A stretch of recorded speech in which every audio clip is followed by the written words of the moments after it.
Speedsoft is a high-paced playstyle similar to that of paintball, in which a player is playing a sport rather than a simulation. It generally leans towards faster, shorter games. Tapp Airsoft. However, with this playstyle comes along some of the roughest criticisms amongst Airsoft as a whole, with attacks on YouTube that can destroy a channel's ratings or respect, banning players from fields that they've never even been to before due to their playstyle, and even physical attacks. This is definitely a harsh way to enjoy your hobby, but just what do these arena-style players rush into the thick of the game with? These athletes look for quick trigger responses, fast gears, and sometimes it's just about bare bones play. So I've decided to shake things up a bit and do what no one else has done before. Give speed players a place to shine and make a stand. So with thanks to Tapp Airsoft, the SYG team, and all the Facebook groups that helped me find over 60 builds for this show, I present to you another USAirsoft original. I'm Scott Holmbeck, and this is the top 5 Speedsoft builds. Now right off the bat, I'm going to admit that you're going to see a lot of M4s on today's show, which is to be expected, but we will make up for this in the next countdown, which is teetering between another sniper show or another H&K countdown. But now let's just jump into this show with number 5, which begins with Hunter of Washington with the G&G GR16. Now Hunter told me that Speedsoft is just an aggressive playstyle which works best where he normally plays at, so his Guigui had to go under a few mods to accommodate for this. First, the buffer tube and crane stock were adapted for larger capacity 7.4 LiPo batteries, and a Spectre MOSFET was placed before Hunter threw in an RHOP system. He also disabled electronic blowback and locked down the inner barrel. And with these mods, Hunter was able to keep his cost down to $400. But if you think that he's the type of player to spray people to death with this piece, then you might want to find another way to hate, because the hosing is left for the cheaters. And Hunter actually thinks that overshooting is a bit of a myth, as no one he knows actually plays like that around him. And besides, if he used nothing but full auto, he'd have to carry more magazines, which is a big no-go. But on the complete opposite of this idea would be Thie or Tzak from Belgium. Now T admits to not being a speedsofter and actually disliking the crowd that just rely on highly upgraded rifles with no attachments and just spray away. But he also said he's a bit lazy and that you'd never see him running up and down the field continuously. But back onto his build, we have a $2,000 Cerakoted 2015 KWA LM4 with a Magpul lower. Now outside we have a lot of goodies, but within the receiver we'd find a polished bolt, a TDC modded barrel with a maple leaf hop-up set. However, on the outside we have a Magpul PTS lower receiver, a Raptor charging handle, a BAD ambi selector, which are all working with a Magpul K2 grip, ASAP sling, an MFT minimalistic stock, anti-rotation pins, an extended mag release, a KP chip trigger, and a CNC buffer lock, a Real Steel Spikes carbine set, SLR Keymod 13-inch rail and battle sights, BCM Keymod cover panels, a B5 Systems grip stop, a Clone Lontac muzzle brake, a GMP D-Ball A2IR, a Surefire M600 in a Noveski low-profile mount, a Hollow Sun Micro Dot with a Fortis grip, a Vortex magnifier, and a BFG Victor's padded sling to end off the list. Now when I was taking submissions, I was really surprised how many military simulation replicas were submitted, but I did also receive a couple IPSC pistols like this ground up G17 build. Geez, this would be a third spotlight build, but we're not even at number 4 yet. But this would just be an all out or nothing pistol build that had no price tag or a limit to how much it could be spent on it. On the outside for this G pistol, I can see an ALG cage, an Aimpoint T1, a garter slide, that's hiding an A1A17T outer barrel, a guns modified trigger, a Kensai compensator, an Airsoft Surgeon stippled garter frame, which has been Cerakoted by Blackwood Customs, and we'd have a Ready Fighter Costa base plate. But internally the list shows a UAC lightweight housing and nozzle, an A1A34T inner barrel, a Guns Modified Zero hammer set, a UAC hammer housing and inner frame, a Guns Modified trigger bar, slide stop and slide catch, a UAC hop-up chamber with a Maple Leaf Autobot bucking, and an AIP complete recoil guide, which brings this cost to $775. But with all this, its owner Hugh tells me that he believes that people dislike Speedsoft because they don't see rushing or outpacing the other team as fair play. So if they don't want to get hurt by players like that, then they should go back to their outdoor fields and leave the arenas to those who don't hate. Those are some fighting words that some people are probably going to take to in the comments down below. But also sounds like a conclusion to wrap up this triple threat at number 5.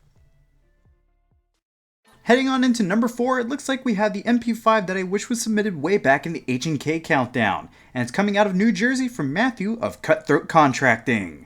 Now this would be a stereotype breaking build, as it's believed by many that speedsofters don't care for milsim or replicating real setups. Well, this was built from a cobbled together DevGrow setup that would be used for high speed building clearing in real life, but Matthew enjoys SpeedQB as it gives him the adrenaline rush that no other outdoor field can offer.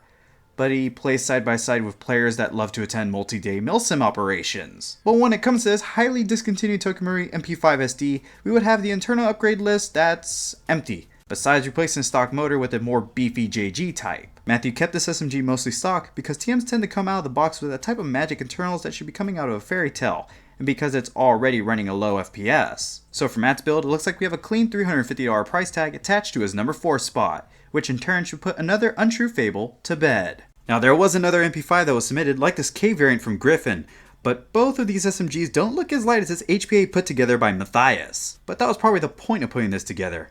But let's just move on to number 3, which comes from one of the airsoft capitals of the United States, coming from the city of Los Angeles. This is Emil with his Tokimuri MP7. Wrong MP7.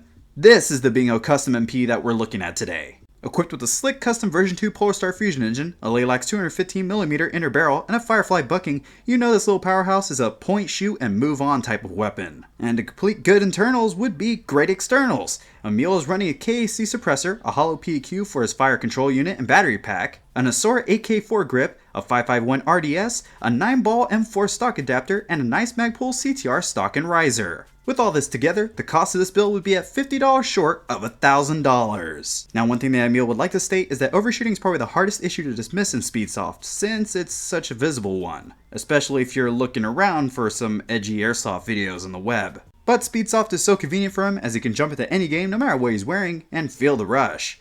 Kinda like Ricer Racing.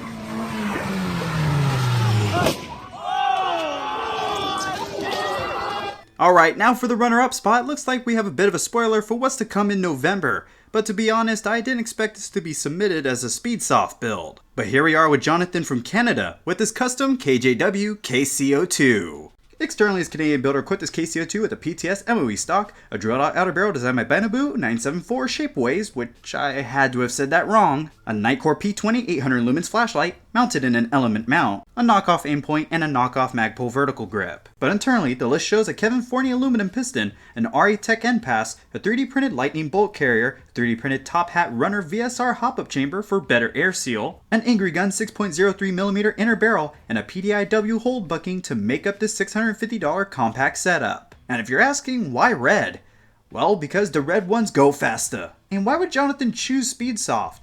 Well, that would be because small fields would be what's around him. Speedsofting tactics work best in those environments, so that's how he's going to play. It shouldn't matter what gun he uses, and with something like this, I'd assume the challenge is an intense one.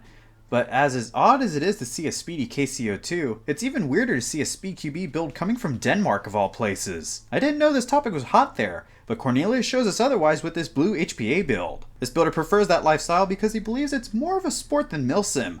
I don't want to play war, Cornelius said. I want to play a game. And another thing is that Speedsoft is a more active way to play Airsoft. It's faster and you don't waste 50% of the day in a corner on the field, which should just show how diverse this hobby can be. And I love that shade of blue immensely. But if we're talking about diverse, then how could you judge this truly scrumptious masterpiece? Oh, Keen, why couldn't you write me back in time to get this into the show? I wanted to hear your story about how this came to be. But I digress. Let's move on with the show. So here we are after all we've seen, from the bare bones builds to the strange constructions, from pistols to the Lego blocks of the shooting world. We reached the number 1 spot that's held by a member of the East Coast team called Tapp Airsoft. This is Aaron from Florida with his completely redone Vulcan V12. From the oversized trigger assembly, the skeletonized body, and the custom carbon fiber foreguard, I can say this is what I've been waiting to see ever since I thought about the show a couple months ago. Quite a bit of Dremel and sand work had to be done to this body of course, while at the same time upgrading to an Orca barrel and a Promi bucking. But the guys at Tapp Airsoft wanted something to be known about their hobby. A big misconception that everyone thinks about Speedsofters is that we're all the same. There are a couple players out there that ruin the playstyle for everyone with poor sportsmanship, overshooting, and just being general douches, just like every other game out there. Speedsofters are also generally hated more because we look at Airsoft on a competitive side rather than a militaristic point of view. But don't confuse this with milsim players. Some milsim players know how to play just as aggressively and can put up a good fight. And to me, I really don't mind the Speedsoft crowd because as a player, when you get hit a couple extra times after you call hit, it's normal. But when a speed player does it, it seems to become open season on them. That's real fair. But as a cameraman, I love filming them because they always get right into the action and liven up any boring moment in a video. But that's just my opinion.